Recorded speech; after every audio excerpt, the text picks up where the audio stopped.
Okay, there we are. Hello, everyone. Welcome to another episode of NFA Live. Where would we be on a Thursday without our weekly live stream? This week, as you'll see, I'm joined by Rob, as ever. Hello, Rob. Good to see you, sir. Good to see the both of you. Thanks for having me back. Thanks for coming on. And we are joined this week by, instead of Ben, we have got the Coin Bureau's very own Nick as well. Hello, Nick. How are you doing? Jim guys. Glad to be jumping in again. Yeah, great to see you. Great to see you. We don't quite know why Ben is off. Rob, you suggested he might be busy making a 4-hour Bitcoin dominance video. Is that right? It would be about time. I think he owes us and the greater crypto market at large some type of real distinguished video, because these Bitcoin dominance videos of 90 minutes is not going to cut it. That's a Bitcoin dominance video for ants. So we need 4 hours minimum. That's a TikTok version of the Bitcoin dominance video. We need a full-length YouTube version of Bitcoin dominance, especially after the FOMC. Exactly. Yeah. Thank you. Voice of reason. In fact, I'd go as far as to say that Ben is banned from NFA Live until that 4-hour Bitcoin dominance video comes out. I think that's what the people want, and that's what we need to give them. Okay, great to see you, everyone. Thanks for joining. If you have any questions for Nick and Rob and even myself, then please do put them in the comments, and we will endeavour to answer a few of them. Maybe towards the end of the stream, or maybe I might just spring them on the guys halfway through. Who knows? We'll see how we get on. But we're going to start. Yesterday was the big day that we'd all been waiting for. It was FOMC day. Everyone clustered around the live streams, watching Powell sort of cough his way through another press conference. So we got the 25 basis point rate cut that basically everyone was expecting and that the market was arguably pricing in. But I would love to get your guys' thoughts on that, and maybe where we go from here and what you kind of made of Powell's speech and, his general demeanor. Nick, do you want to go with this one first? Yeah, I mean, first of all, did you guys actually watch the speech? He looked pretty defeated and everything. I think he's looking forward to that retirement. It's like he's got a fishing boat catalog on that. Oh man, just straight out of his fisticuffs with Stephen Moran, who was a dissenter, the only dissenter on the new Fed governor. So I think the main takeaways, look, I mean, obviously, I think most of it came in within expectations, 25 basis points. And also in terms of the dot plots, that's something that was also released yesterday. So the forward guidance in terms of where Fed governors see interest rates going for the rest of the year. There's another 50 basis points in terms of what's been estimated by the governors through. And that's pretty much in line also with what market expectations were prior to that in terms of interest rate cuts by the end of the year. I think the main takeaways from his speech were that it seems as if the bigger concern for the Fed right now is more on the side of employment. There are downsides to employment, and that was what they wanted to. This is why they brought it down. Obviously, we've seen those numbers come out the past month in terms of the massive revisions to employment. So now the concern is on the employment part of the dual mandate, and that's why they're willing to go and start cutting. And then, of course, also the inflation side of it. He mentioned that he thinks that the inflation impact of tariffs is not as severe as they thought, is kind of short-lived, and hence the reason why he's willing to also consider cutting, despite the fact that inflation is well above the target. So yeah, I think most Fed governors were in agreement. The only one who was the new one, which was Stephen Moran, who actually still has his role, I think, as the White House economic advisor at the same time as being a Fed governor. I think I was reading that. So pretty interesting, dual bagging two paychecks from the federal government on both sides. But yeah, and I think that what's really important now is where we're going. I think, like I said, forward guidance, we're going to another 50 basis point cuts before the end of the year. But one thing I don't think is priced in is the fact that what do we currently have in terms of board guidance is, you've got Jerome there and you've got, a lot of the other governors. But I think Trump is really going to try and exert as much power over the Fed as possible, especially into the new year. He's still trying to fire that one Lisa Cook. He's got Stephen Moran in there. He's going to be able to choose, a Jerome successor. And that will mean excessive monetary policy to try and help push the economy as much as possible. So that's one thing I don't think the market's priced in yet. Interesting, Rob. What was your take on it? Did you think Powell looked like he'd had enough, or do you think he's got some fight left in him? I mean, he's got enough fight until May. That's, I think, when he steps down, and then Moran will take over. But I mean, the whole thing is, and it was a great information by Nick. I really can't add too much to that, but it's one of those things where you take a look. I thought personally, this is just my thoughts. I thought they should go 50 basis points, but they didn't do that. They're going to be a little more, err on the side of caution type of thing. But thankfully, everything was dovish. So the big question is then, of course, what does that do for the market? S&P 500, it seemed like it was priced in because there was a slight dip in the close.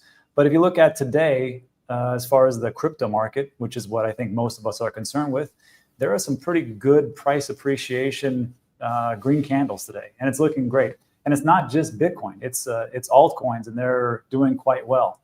And then, of course, the broader picture is what does this totally mean for us? If you take a look at September, for the month of September right now, we're up 7.9% Bitcoin, and total market cap we're up by 8.4% in September. Historically speaking, September is not a great month, but I know it's the 18th today, so we've got a couple week or so many days left. But if we can close out September solid, usually Q4 is pretty good. And almost every time September has a green month, which doesn't happen too often, you see the next quarter or Q4 look extremely nice. And that's where I think everything's going. And that, I think, is the big thing. So good enough. Jerome Powell, great. He cut 25 basis points. He didn't do the 50.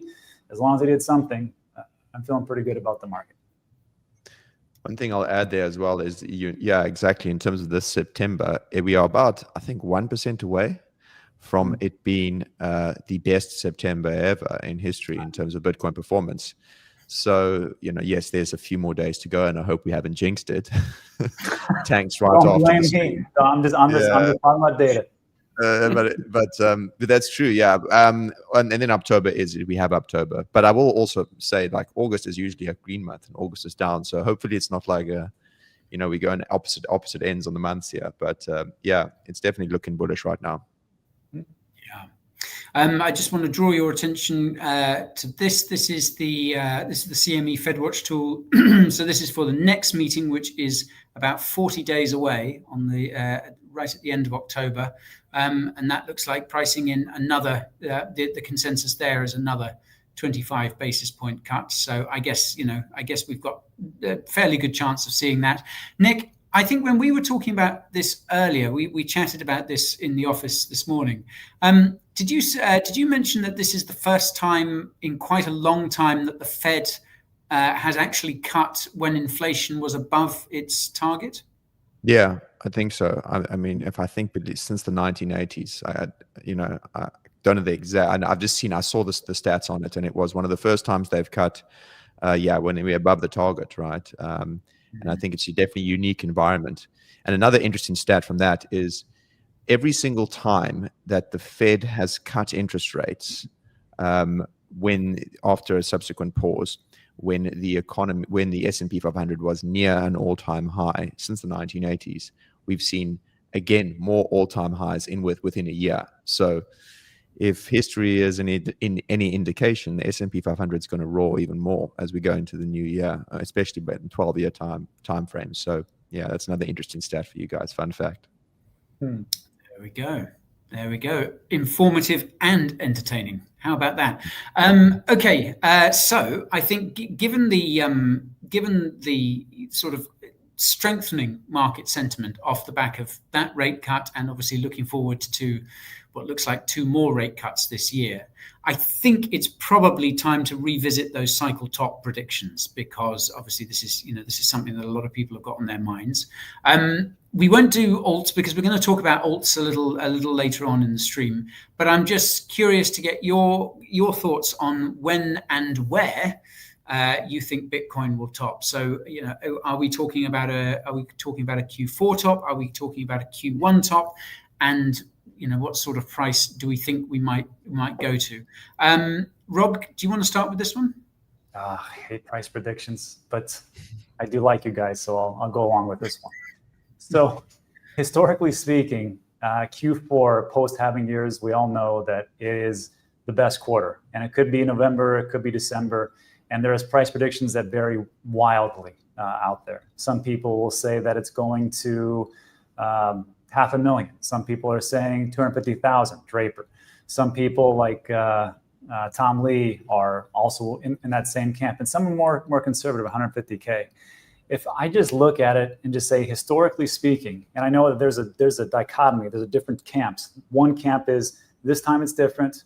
There are the DATs, the digital asset treasuries. There are all these ETFs and all these people piling in, and you don't get it because you've been here too long and you have PTSD. And the other people are like, you know what? This is the same thing. I'm here on the same way. I could give you my BS answer, which is Bitcoin will be somewhere between $1 and $1 million by 2025. But because I'm on the show, I'll say it like this. I still think that Bitcoin will hit around 150 to 160K by the end of this cycle. And that end of this cycle means the end of this year. If we go and we have an extended cycle, I've heard that song and dance before. I'll believe it when I see it. But 150 to 160K is where I think it is. And if that sounds crazy, just take a look at diminishing returns and cycle tops from the bottom. From the bottom of the cycle to the top, from 2013 to today, you just see nothing but diminishing returns. Is Bitcoin going to go to $1 million? Yeah, but not by the end of 2025. And it's all about timing. So I would say that the low, if we take a look at the low, I always talk about this, it's going to be somewhere around 69 to 70K. And that's all based on, if you look at presidential elections, the day of in November, it never goes below that point. In 2012, it was $10 for Obama. In 2016, it was, gosh, what was it?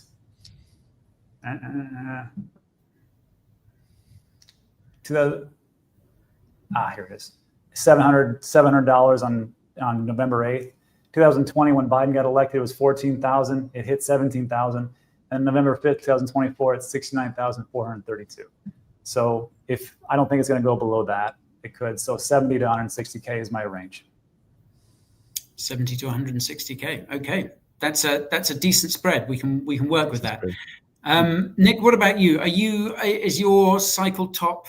I don't think it's wrong to call Rob's cycle top conservative, because I think, given all the other predictions that are flying around, it's generally on the much more restrained end of it, which I think is great to see.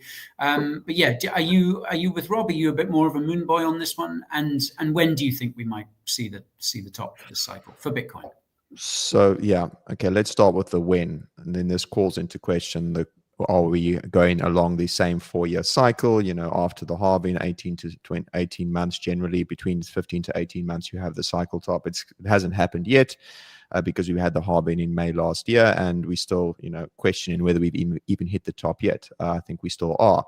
So let's assume hypothetically that even going back previous halvings, the longest time period between a cycle top and a halving was about 18 months. So that would be around about, talking November, December time for a cycle top. If you're assuming that the halving cycle still follows, still dictates when the top is, and if we are following a 4-year cycle. I don't happen to think that. I think it could be slightly elongated, but let's assume it is the halving thing. That's potentially Q4 cycle top, so November, December. And that would also line up with liquidity flows coming from monetary easing. It takes some time for the monetary easing to impact on liquidity flows, which will go then into Bitcoin. There's the potential as well for a lengthening on the cycle, so we could go into Q1, Q2 of next year. There's also I'll show some charts in a bit, but there's also this something called the 200-week moving average. Is generally when the 200-week moving average of Bitcoin has crossed a previous all-time high, it is always marked the cycle top since the beginning of Bitcoin. So that's something to look at as well, which we can look at in a bit, and that that's kind of projecting out to Q2 for a cycle top. In terms of pricing, so let me see if I can just quickly share this chart quickly with you guys. I'm going to make sure I share the right screen here. Very important to share the right screen, Nick. We don't want to see what you've got open on those other tabs. Yeah. Screenshot. There we go. Okay. Let me see if I pop that onto the stage if you guys can see. So that's the Bitcoin yearly percentage change And so you see that exactly, that's a cycle. Three years of a bull market, 1 year of a bear market, you have a massive retracement in a bear market. So if you look at like 2021, 61% growth in the final year of the bull market. Again, coming to Rob's point around, there likely could be diminishing returns, but then there's many other factors that may extend the cycle out. ETFs, the massive amounts of regulation, digital asset treasury companies, more liquidity. So let's assume hypothetically, even if it's just 60%, which should still be conservative, you can then say that Bitcoin started the year at about 98K or something. So we're looking at about 150 to 160K by the end of the year, which would then be the cycle top potentially if we are going to have a cycle top timing of Q4. But then I also want to show you guys this. This is the point I made around the 200-week moving average. Historically, it's always topped when the 200-week moving average has crossed over a previous all-time high. Historically, it's been 100% accurate. If you were to extrapolate out on the 200-week moving average, you'd get to a time of about June, July. Then additionally, one more thing to look at is something called the Mayer multiple, which measures the difference between the actual price above the 200-week moving average. That has also been through diminishing returns throughout history. And that kind of like estimates a cycle top of about 220K in June, if we're going to assume that the Mayer multiple and the 200-week moving average combination plays out. So I know it's quite a lot there, but those are my predictions, roughly between Q4, 160K, top, or to Q2 with like 220K top. Okay. I mean, yeah, it's. I think, like Rob says, there is this chance that we could get this extended cycle and go deep into next year. But I think, yeah, as you also say, Rob, we'll believe it when we see it. It's a nice idea. I think we'd all like to see that. But yeah, I'm leaning more towards the idea that we'll probably see the top towards the end of this year, i.e. Q4, because, again, just this idea of an extended cycle, I think it's a nice idea, but we have to, we have to see it first. But I hope I'm wrong on that one. Okay, let's talk about altcoins then. We've talked about where we see Bitcoin going. Now, the obvious question is when Altseason, which kind of leads on from what we were just discussing.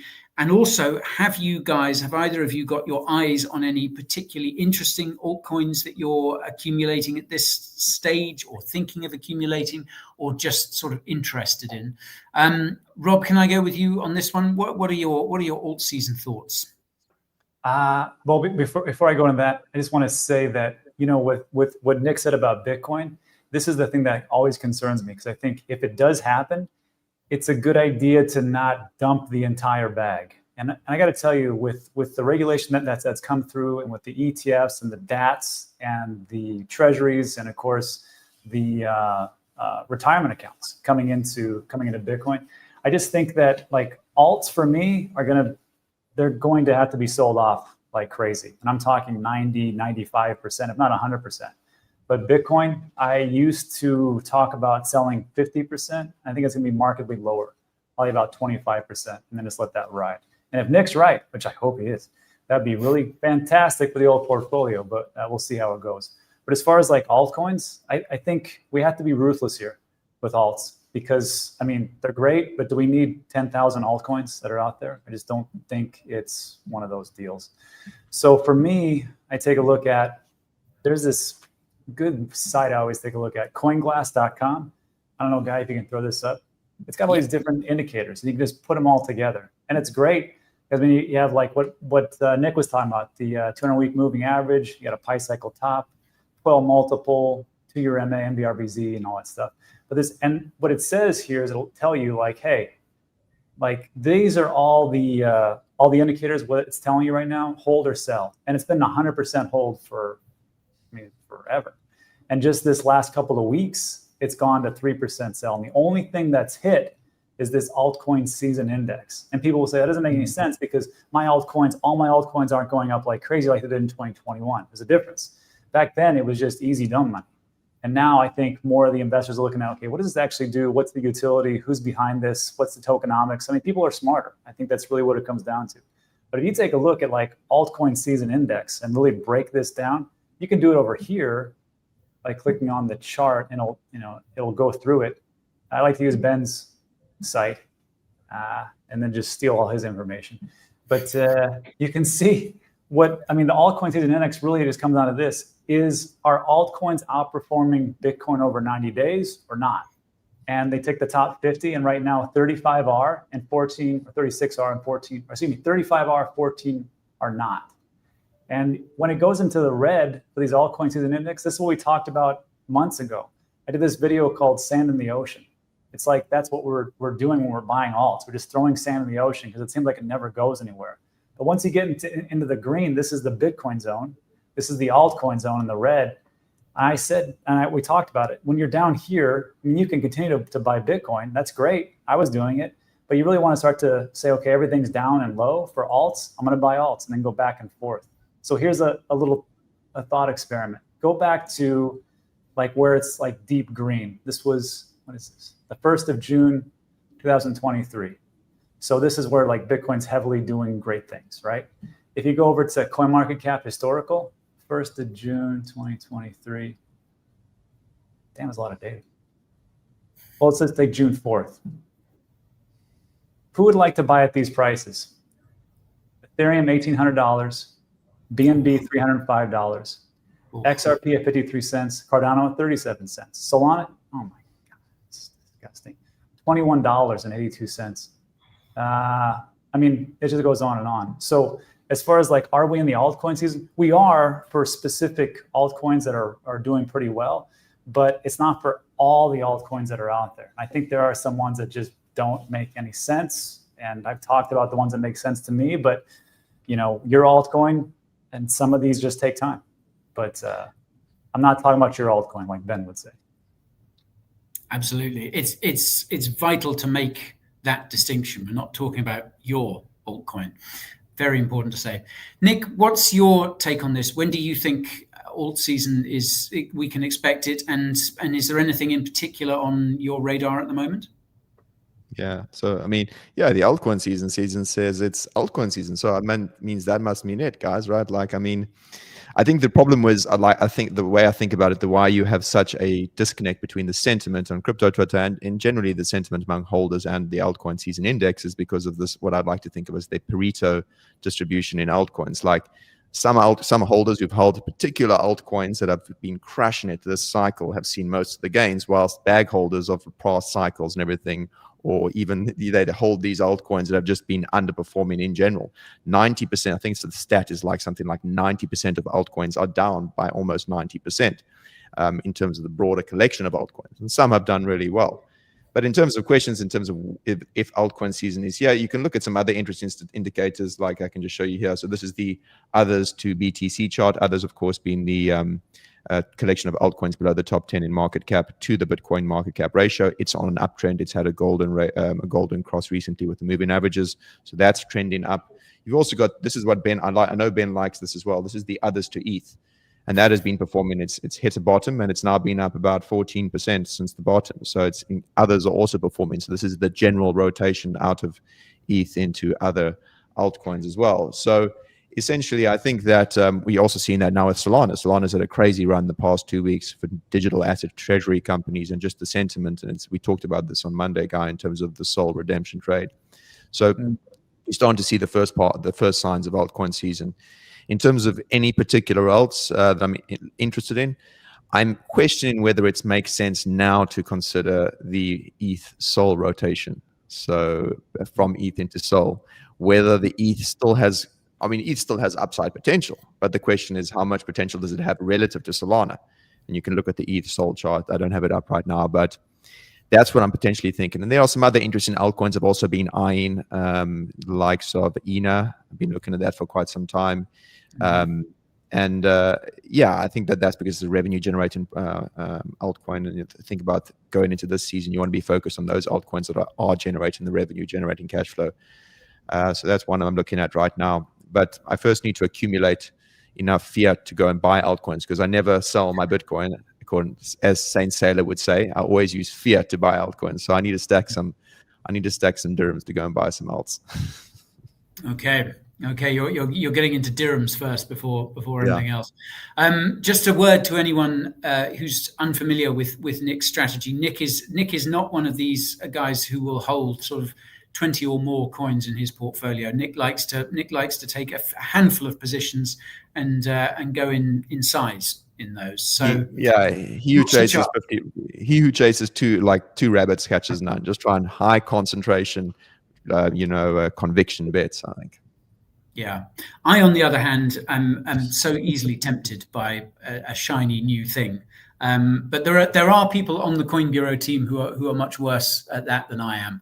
But it is kind of hard to resist them a lot of the time. But I'm with you, Nick, on this idea of revenue generating protocols. I think this is something that I think that has to be demanded now by crypto consumers, if you like, because I think for us to be taken seriously as an industry, we have to have these protocols that are making money, like everyday businesses do. I think we're long past the stage where it was like, well, it doesn't really actually make any money, but it's a really interesting project, et cetera, et cetera. I think that is becoming harder and harder to justify. And I think as you get more, if you like, sophisticated investors, but bigger investors, institutions, high net worth individuals, people like that, as you get more of those people coming into the space, I think those are the sort of questions that they're going to be asking. It's like, does this thing make any money?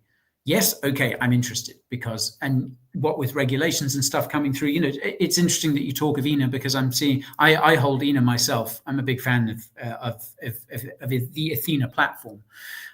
There's a lot of talk about whether they might now turn on the fee switch, because I think one of the last milestones to be reached before the fee switch became viable was to be listed on either Binance or OKX. And I think for USDE to be listed on either Binance or OKX. And I think it got listed on OKX just a few days ago.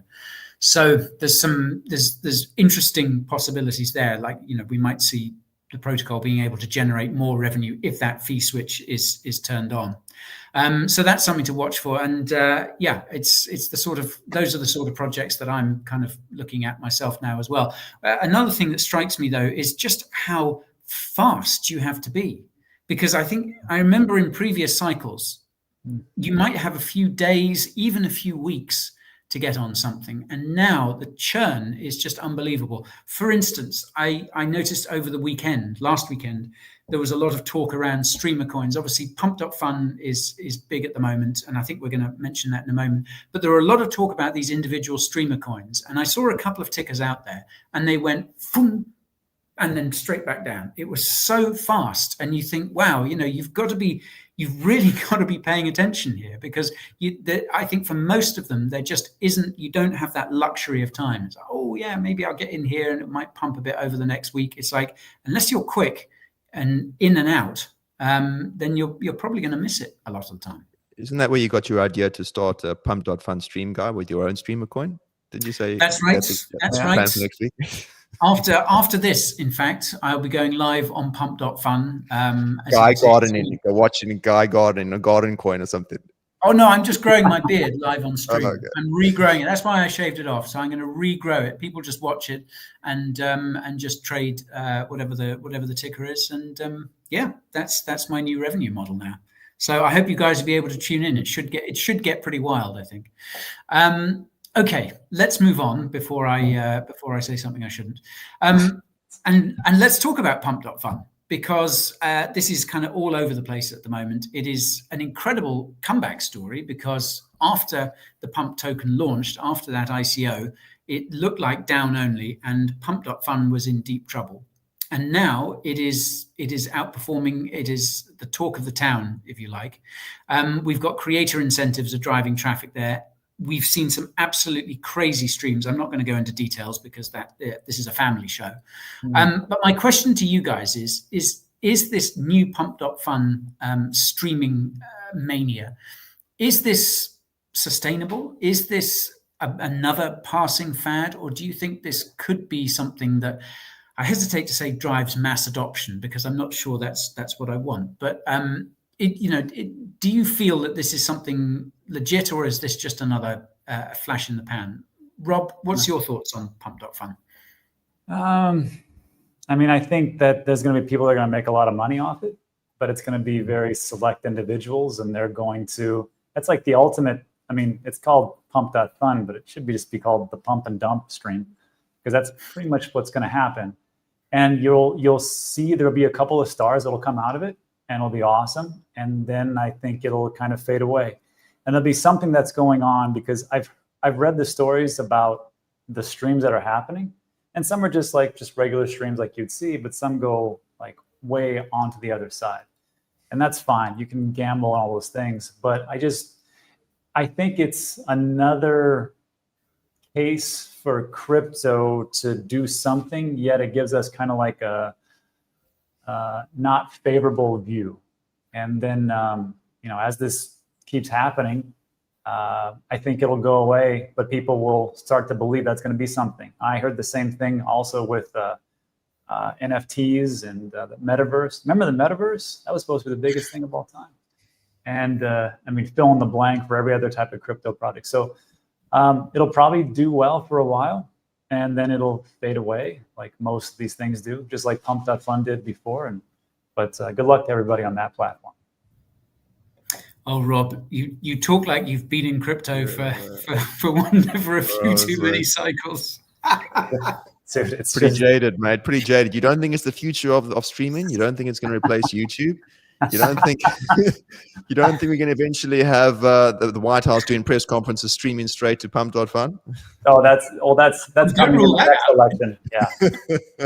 if there's money to be made, don't rule that out. That could be the thing. Exactly. The subtext of Rob's bit was that I've seen this shit before. Trust me, we've been here before, folks. I think there are interesting questions to be asked and interesting points to be raised around creators making money for what they do. But Nick, what are your thoughts? Are you with Rob on this one? You're a jaded several. Yeah, I'm also jaded, man. Yeah, man, I've seen this all, bro. I mean, look. It's definite that this live streaming component is something they want to try, and they've rolled out in order to create sustainable demand of some description beyond just meme coin trading. The difference, I think, between this and many other ways in which creators can earn is, I think, because obviously the users themselves can participate when they buy these coins, as opposed to watching a stream on Twitch or on Kick, or you as a user don't get rewarded for watching. So it's an interesting way for viewers to get rewarded. But then again, at the end of the day, to actually make money as a watch, if you buy in this coin, you got to sell, and someone's going to buy. So it is pump and dumping at the end of the day, right? Unless there's a buyer, there's a seller. You got to exit that position. And I mean, I guess it's like although Pump.fun has tightened on the moderation side of it from the stuff we saw last year or earlier this year, I'm still seeing some crazy stuff, man. Some crazy streams. I mean, people eating excrement. People, one guy faking being disabled to get like fees. One guy literally, I saw guy shares yesterday where someone was giving a live birth on Pump.fun stream, and I'm like, it's not necessarily the best marketing device for crypto, for the crypto industry, when people associate the first crypto native live streaming platform with a lot of this stuff. I mean, I'm sure there's lots of good streams out there. There's lots of creators doing good stuff, good content, but media is going to focus on that kind of content. I don't think it's the best image for it. I mean, hopefully they can moderate it properly. Whether it's the future of streaming, I'm pretty skeptical. Yeah. It definitely raises an interesting question, I think, because, as you say, Nick, a lot of the stuff happening there is not something any sane person would want to watch. But bear in mind, we're talking about Gen Z here. A lot of them are not sane. A lot of them are absolute lunatics. And I think it is something to bear in mind, though. This idea of streaming and the creator economy. I mean, we're all of an age that we all grew up. We all remember times without the internet. But we have an internet native generation coming through now, who I think see things very differently. And I think it is an important question to raise. How are creators going to make money? Because AI is supposedly going to take all the jobs.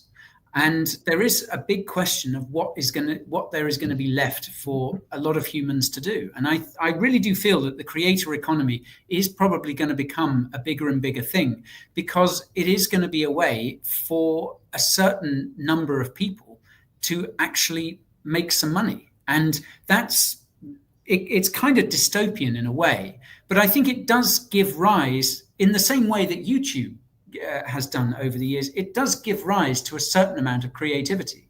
And I think good creativity, I think creativity that makes people want to watch and that entertains people, that should be rewarded. And like, look, we've all been working with YouTube for a long time now. Like, it's hard to make money on YouTube, and you don't necessarily want to have people watch a whole load of adverts, and monetizing streams is not easily done. But at the end of the day, if this is going to be how people make a lot of their money, then there needs to be a way for them to do it, because otherwise we just perpetuate the current system where it's a handful of tech giants who just hoover up all the profits and make all the money. And kind of everyone knows that is no good. That doesn't work for the average person. So I think you guys are right. I don't think Pump.fun, I think this is, it puts me in mind of friend tech. That was a big thing not so long ago. Everyone was talking about that. And it's like, well, where is it now? But it's an interesting, I think it raises an interesting question. How does the creator economy function? How do people actually make money from this thing? I don't think Pump.fun has necessarily got the answer there, but I think maybe it's a step on the road to a more sustainable model where people can actually get paid for what they do, for entertaining people. Yeah. And then we'll see what happens with, like you said, AI. I'm just wondering, we see that like the legal profession, some of the medical profession, CPAs, if you do things with a computer, usually it seems like your job is becoming more prone to AI step-ins. And then, of course, the next evolution will be the people who do jobs with their hands, the HVAC, the plumbers, the electricians. But like when I take a look at like this Pump.fun streaming, and even on like YouTube, I don't know if you guys have seen this, I think you have. You go to a specific video and you'll go down, and then it'll give you a suggestion, and it's an AI generated video. And it's pretty good. And then you go to the next one, AI generated video. And that might not be so great. But as at one point comes in, I think AI is going to take everything. And that's where things get crazy. This is why, like, if you're watching this video, invest into assets as much as possible. I guess that is financial advice, but it's true. Because if you just are like, I'm just going to, work in my job and make it, it's going to be very difficult as time goes on.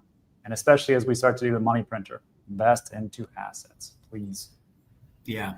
It is. The world is changing very, very fast. And I guess Pump.fun is a kind of symbol of that, really. It always seems to be getting more and more. Just when you think things couldn't get any more insane, they go ahead and do just that.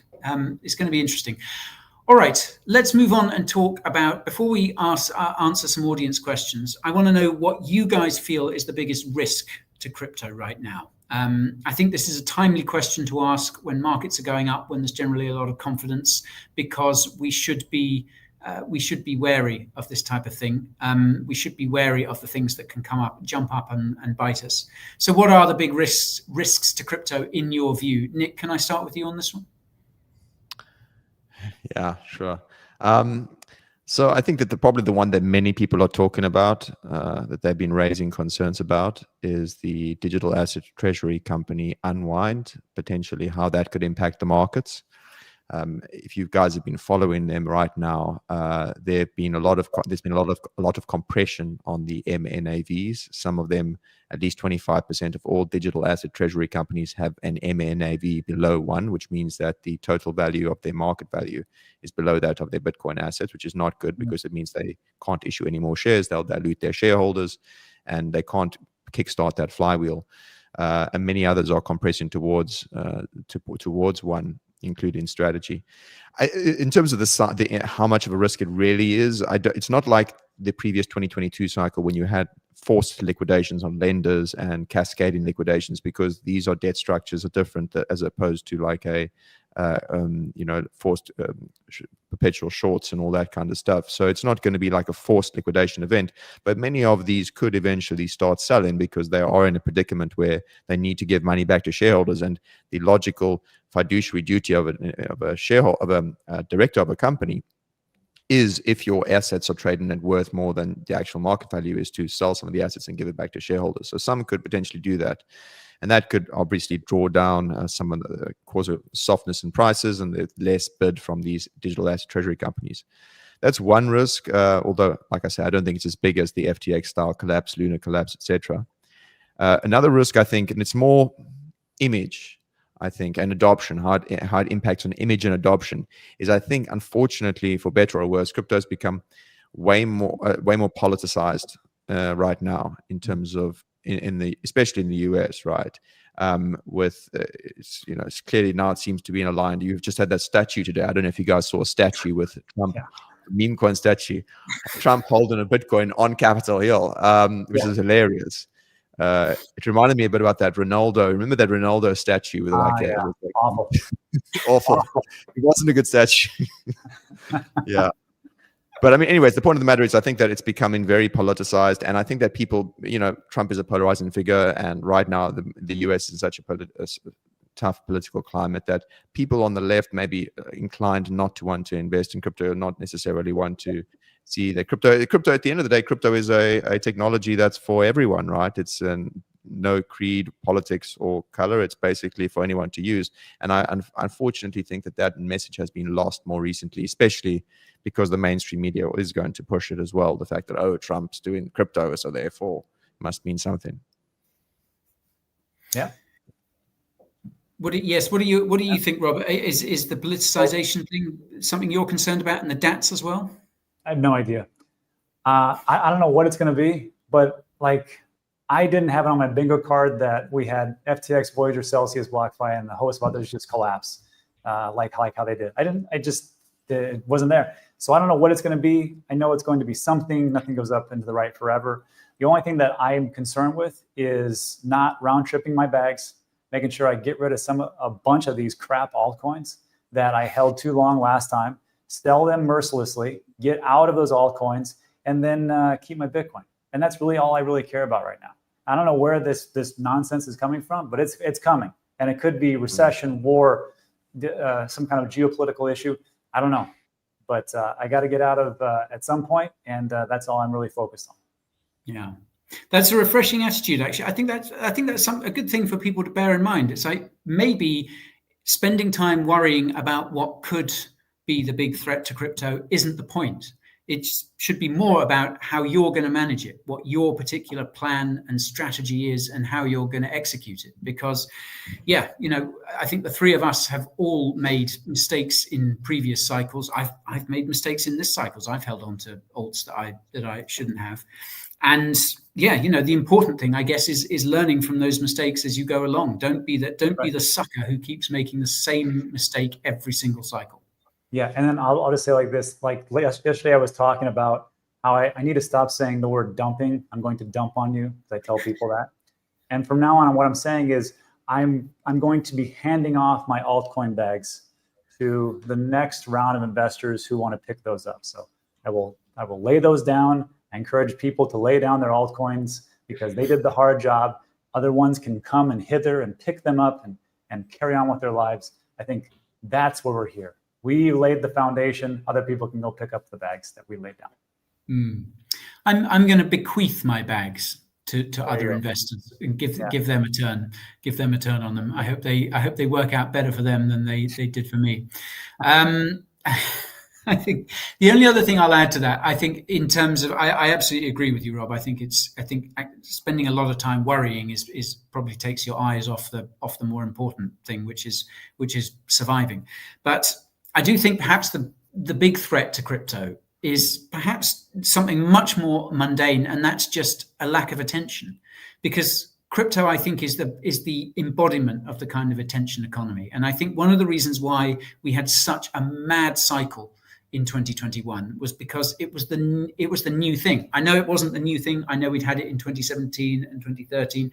But for so many people, and obviously I think the fact that a lot of people were locked down and bored and had time to sort of investigate this crypto thing that people were starting to talk about, I think that was really important. And I think one of the reasons that we've struggled this cycle, along with many, many others, but I think one of the big reasons is that crypto doesn't have that shiny new thing anymore. And I think that has made it harder for the space to get attention.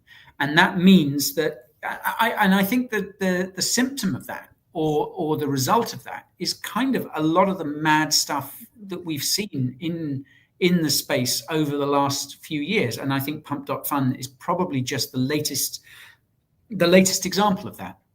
It's kind of mad stuff being done to try and gain attention, because these people understand that attention is a currency these days. And I guess it's the currency that we as content creators deal in.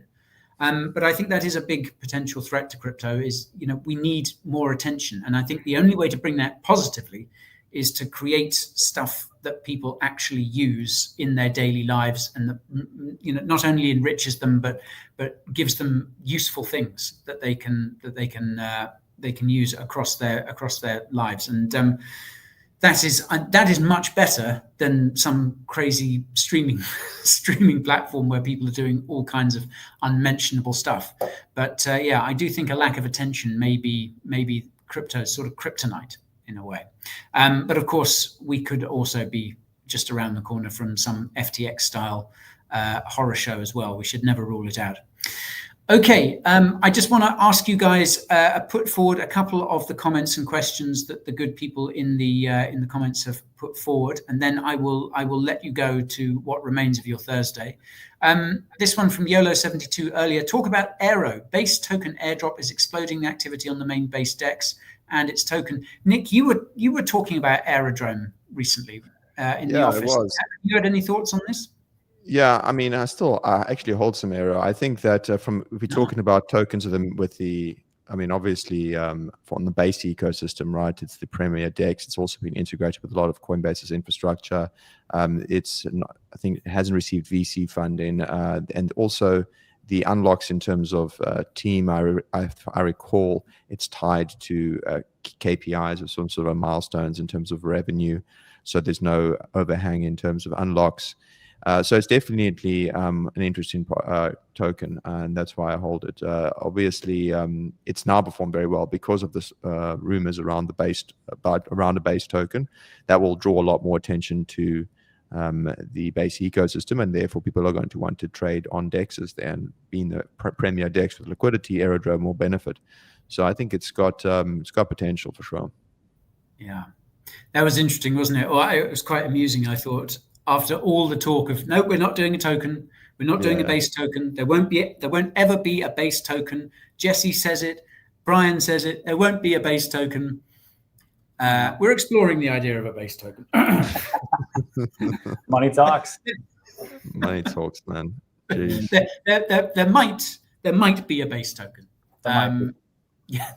99%. We're 99% sure, but there might. Yeah. We're exploring the possibility of a base token next day, base token launch, something like that, Yeah.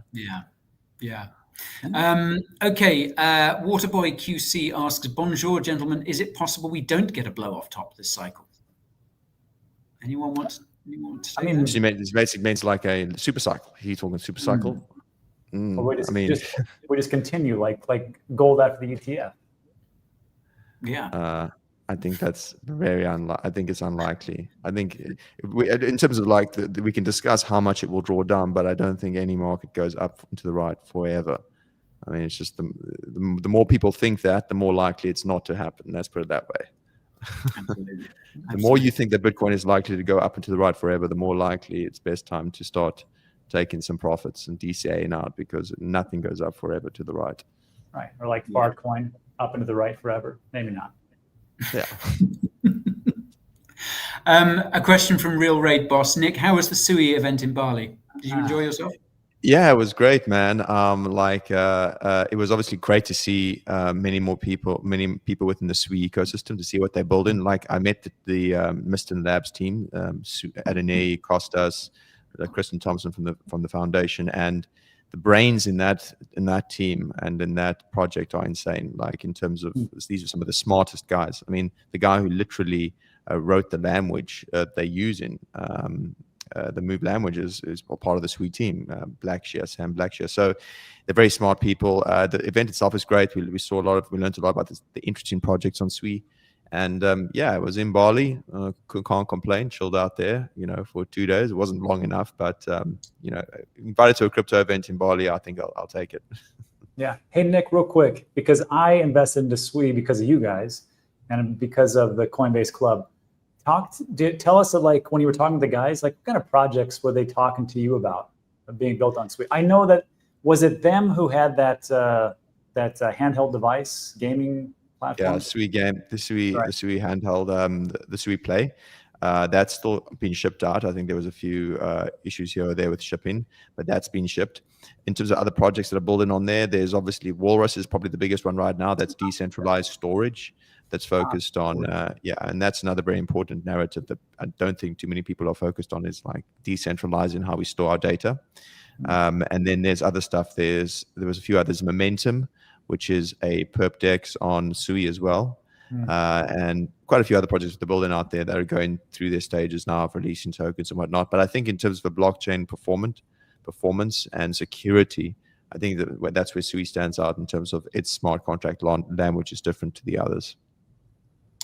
Security is going to be big, especially as we start to tokenize everything. Yeah. These big corporations, companies, institutions, they just want things that don't fail. It's like 80s and 90s, everybody put Microsoft in because nobody got fired for doing it. So I know people will say, what about this, all and that all? They just want to be safe. Imagine being Robinhood. They pick the wrong chain and they lose, 50% of their customers' funds. That not only are they going to jail, I mean, I don't think they're going to go to bankruptcy. They'll probably go to jail.